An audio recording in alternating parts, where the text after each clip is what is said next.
Lowering the age to vote, and there's now a big name backing Senator Brian Schatz in his campaign to keep his seat in Congress. Those are just some of the stories in this morning's edition of Civil Beat, and we're joined this morning by civilbeat.com reporter Chad Blair. Good morning, Chad. Good morning, Jill. Well, you know, I know that there's talk of lowering the voting age in Hawaii to be on par with the minimum age for driving. What's the story behind that? That's right. Suzanne Chun Oakland, a state senator, plans to introduce legislation next session to put a ballot initiative before voters to lower that voting age to 16 years of age. There's evidence that it has been successful in increasing voter turnout and participation in other countries, even in a city in Maryland, which actually has this on the books. Now, we've tried to lower the age in the past, but it hasn't been very successful.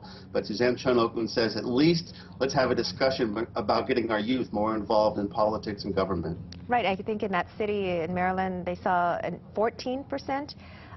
Nearly 14% of those ballots were cast by 16-year-olds. Is that right? I know, very encouraging, especially in Wow. a place like Hawaii where the voter turnout is so low. That's right. Get him in early. Get him voting early. Okay. Well, I know another story. Ethics advice that's not necessarily wanted.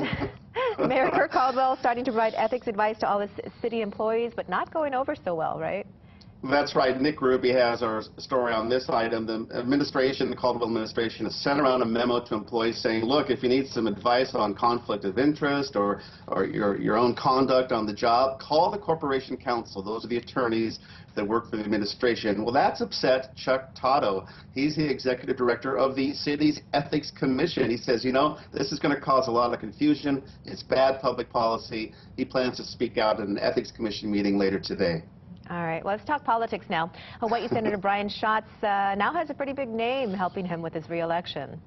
Yeah, this just broke yesterday. Mayor Mike Bloomberg of New York City will be coming to Honolulu January 2nd. He's going to headline a reception, that is, a fundraiser for Senator Schatz. It's at the home of Duncan McNaughton. He's a big developer.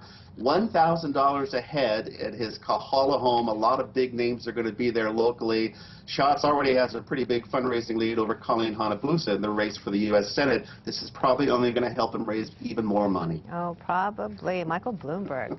All right. Pretty big score. Yeah, I would say. All right. Well, Chad, always good to hear from you. Always good to speak with you this morning. And, yeah, have a great day. Thanks, Jill. Thanks for reading civilbeat.com. And you can find the complete stories that we've just discussed on civilbeat.com. Well, coming up next, every year the North American